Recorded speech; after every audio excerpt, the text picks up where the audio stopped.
Hey there guys, how's it going? So we've got a pretty interesting fight coming up this December between Adonis Stevenson and Oleksandr Gvozdyk. Stevenson's going to be defending his WBC title, which he's had for a number of years now, since 2013.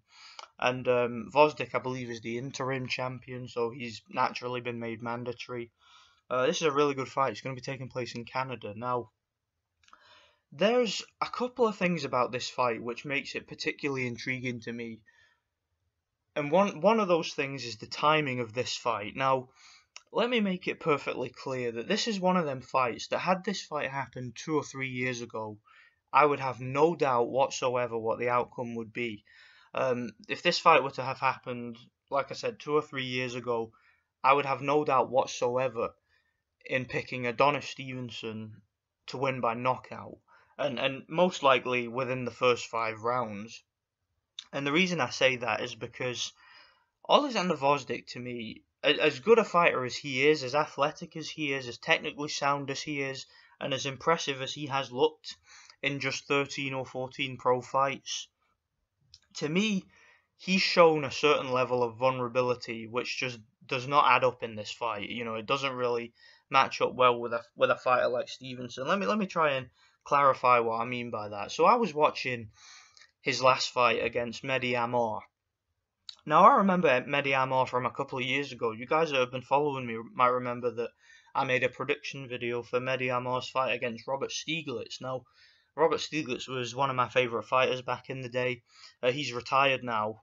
I believe that was like his second to last fight. And going into that fight, I picked Robert Stieglitz to win. However, I thought it was going to be a very difficult, very competitive fight because Robert Stieglitz had moved up in weight. He was a super middleweight the vast majority of his career. Also, Robert Stieglitz was coming off a series of really tough, grueling back and forth fights, which really took a lot out of him.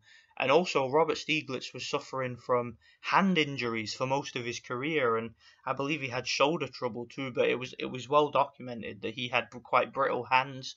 You know, he's one of these guys who just always injured his hands. So Robert Stieglitz was at a pretty vulnerable stage in his career, and he was on the verge of retirement.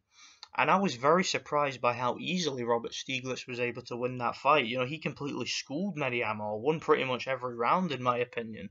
So Mehdi Amar to me isn't a very high level fighter. He's a domestic level fighter at best, you know, a European level fighter.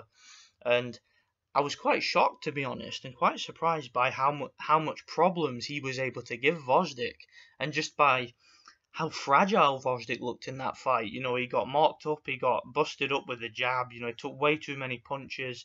He won the fight, but it was a very workmanlike performance from Gvozdyk, and I just didn't get the feeling watching the fight that Gvozdyk was an elite fighter.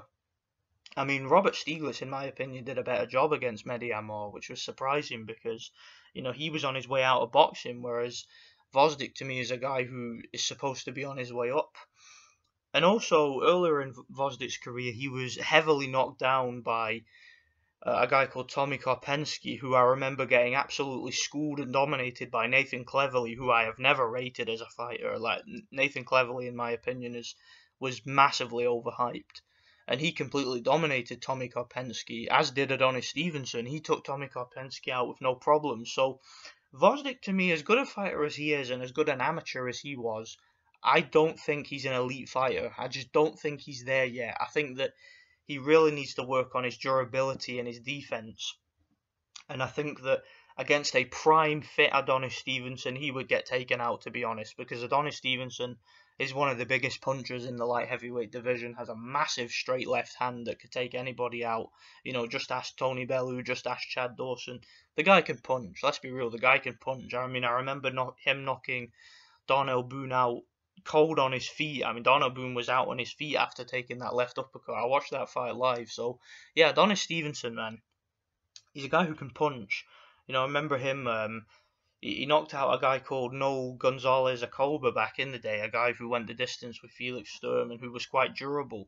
And Stevenson took the guy out in 2 rounds. So, yeah, Stevenson's power is legit, guys. It really is. And, yeah, I think that a prime Stevenson would knock Gvozdyk out in 5 rounds. Here's the thing, though, guys. And this is what makes this fight so intriguing to me, and this is why I'm excited about this fight. I do think it's going to be a very intriguing one and a very intense encounter while it lasts. Adonis Stevenson's no longer at his prime, okay?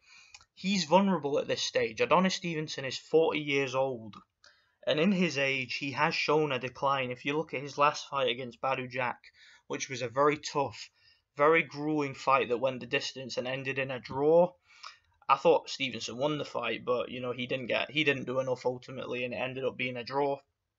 But he managed to keep the title barely. It was the type of fight where Stevenson to me showed his age. He showed his stamina, or his lack of stamina in his age, and he showed his lack of reflexes. When fighters reach a certain point in their career, their stamina isn't the same, their reaction time isn't the same, their reflexes slow down, and every single fight for them, every single training camp that they've had throughout their life just takes its toll. And I do believe Stevenson's at the point right now where he is at his most vulnerable. So that gives Gvozdyk a very, very big window of opportunity here. What I mean by that is, if Gvozdyk is able to survive the first half of this fight as Gvozdyk was able to do, and if he's able to work the body, and if he's able to sort of conserve his energy early on and, just make it a real fast-paced fight, whereas he's not taking too much punishment, if he can drag Stevenson into the later rounds, I think Gvozdyk has a very, very good chance, of stopping Adonis Stevenson late, a very good chance of catching him with something later on while Stevenson is tired and ragged.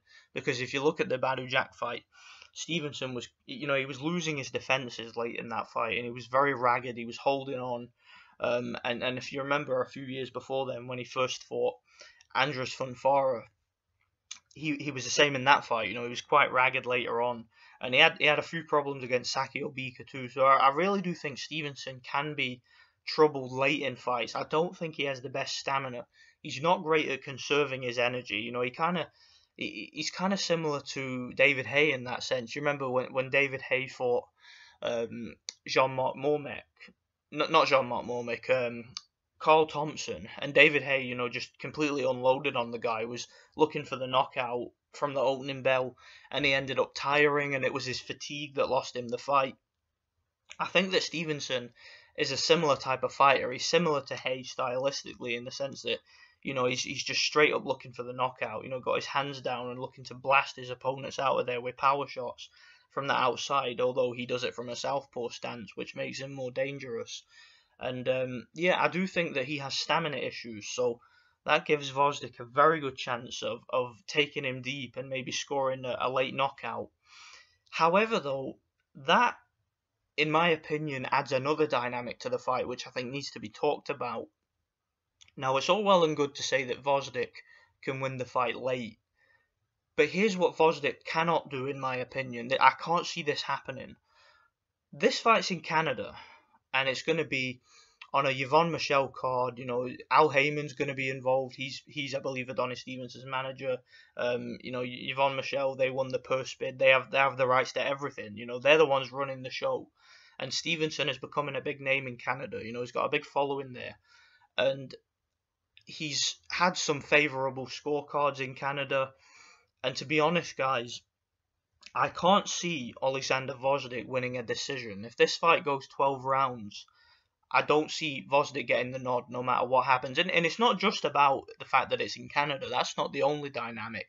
It's also to do with styles. I think that Stevenson's style of being extremely aggressive and extremely energetic early on will win him the early rounds. And I think that if Gvozdyk gives away the early rounds trying to survive and just trying to get past that left hand and take the fight late, that's going to give him a disadvantage on the scorecards. He's going to be 6 rounds down, going into the fourth round, if you know what I mean. Stevenson with the home advantage and with the fact that he's the effective aggressor, that's going to give Stevenson a big boost on the scorecard. Stevenson's going to be very confident that he's going to be winning those rounds, and I think that adds a certain dynamic to this fight where you just know that, the pressure's on Gvozdyk here. It's an uphill battle for him politically to try and get the knockout. I think if he doesn't get the knockout, and I only see him getting the knockout late, if he doesn't get it, he loses, in my opinion. So Yeah, I mean the best Badu Jack was able to do was a draw, and Badu Jack had a lot of political support. You know, he had people like Mayweather in his corner, and was also affiliated with people like Al Heyman. And you know, Gvozdyk for me, you know, he just doesn't have any support whatsoever. I know he's signed with Top Rank, but Top Rank ain't gonna do shit for him. You know, he's an Eastern European fighting in America. This fight's going to be in Canada. I just don't see him getting a fair shake, if you know what I mean. I can't see if this fight's in any way competitive and it goes 12 rounds, can't see him getting a decision. So I think that the window of opportunity for him to win this fight is quite small. It's only by a late stoppage. A late stoppage, in my opinion. You know, what Gvozdyk needs to do in this fight, for the first couple of rounds, he has to be very conservative and just move around, you know, feint, use the jab, and stick a right hand to the body, you know, fire a straight right hand, because Stevens is a southpaw who's going to be coming forward. So just try and land that straight right hand to the body and just take away Stevenson's, you know, come forward aggression and his come forward motion, and take advantage of that, and just stay on the back foot and just hang around, and you know, don't allow Stevenson to trap him on the ropes and to land one of them big fucking huge left hands over the top, you know, because if he gets caught with that straight left hand, it's lights out. Stevenson, even at 40 years old, you know, Stevenson can still punch, man. He really can. I mean, that's the last thing to go in boxing is your power. He still has that really powerful left hand, and I'm worried about it. You know, Gvozdyk could get taken out in one round, guys. This could be a blowout if he gets caught with that right hand. Stevenson has the power to knock him out, but I just think it's interesting. I'm looking forward to this fight. I think it's gonna be a fun fight to watch because you got the real puncher in Stevenson, the guy who just is so powerful in there, and then you've got a guy who's a real good technical boxer but who's vulnerable, and I think that's what's gonna make this a real intriguing one. Um, it'll be good if Gvozdyk can win the fight because obviously he's the younger guy, he's the guy with more potential, he's the guy with the potential to go into bigger fights in the future. Stevenson's on his last legs, so I'm kind of hoping, even though I like both of these fighters, you know, I've got nothing against either one of them. I mean, Adonis Stevenson, I remember back in the day I was picking him to beat Carl Froch when he was mandatory, and Carl Froch avoided that fight like the plague. You know, he was terrified of that fight. He wouldn't even use Adonis Stevenson's name, and neither would Eddie Hearn.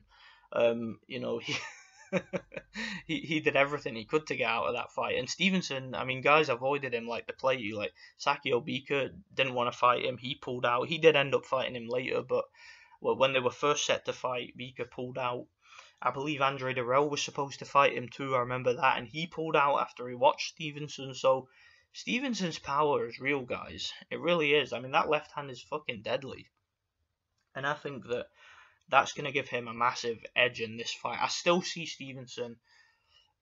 If I was to make an official prediction, and I don't know, it's one of them fights that it really depends on the. I think a lot of it depends on Gvozdyk's tactics because I think he's the better boxer, you know, the better technician of the two. He certainly had a much more deep and accomplished amateur career, and he's obviously younger and has got more stamina. So if he applies the right tactics, he can win the fight by a late stoppage if he fights the way I believe he should fight. But I don't know if it's going to happen, guys. I just think that it's too much of a big ask at this stage because of Stevenson's punching power. And Stevenson is also, although he has been knocked out, Stevenson has shown a decent, not a great, but a decent chin. You know, he has shown a little bit of durability. Even when he gets ragged in fights and gets dragged into a brawl, you know, like against Badu Jack and against Funfara, he has been able to tough it out, and I've never really seen him get overwhelmed before. So it's not a guarantee that Gvozdyk's going to stop him.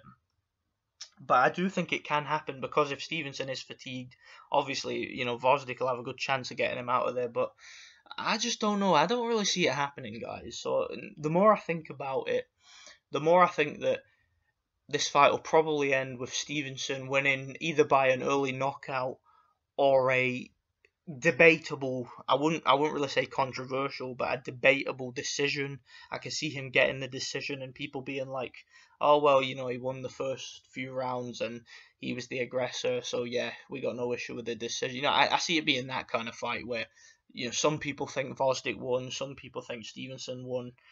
or that there's a good chance that Gvozdyk could just get blown out in a round. I mean, or in 2 rounds. I could totally see that happening. It's that kind of fight. I'm looking forward to it. This is actually one of the only fights that's upcoming at the end of this year that I'm actually looking forward to, because a lot of the fights coming up, I'm just not interested in them. I'm not interested in the Dimitri Bivol Jean Pascal fight. That's a pointless fight. Not interested. That's just a statement. It's clear what they're doing with Dimitri Bivol, man, and I'll talk about that in another video. But I'm just not interested in that particular fight. I heard Lomachenko's going to be. Well, I don't know if this is confirmed yet, but he's trying to get a fight with Pedraza to get the WBO belt. I'll be excited to see that if it happens, but who knows if it will. Yeah, there's nothing else that really intrigues me at the end of this year. I don't think there's any fights that I'm really looking forward to other than that. So, yeah, but I like this one. This is a good fight. So let me know what you guys think, and thanks for watching. God bless.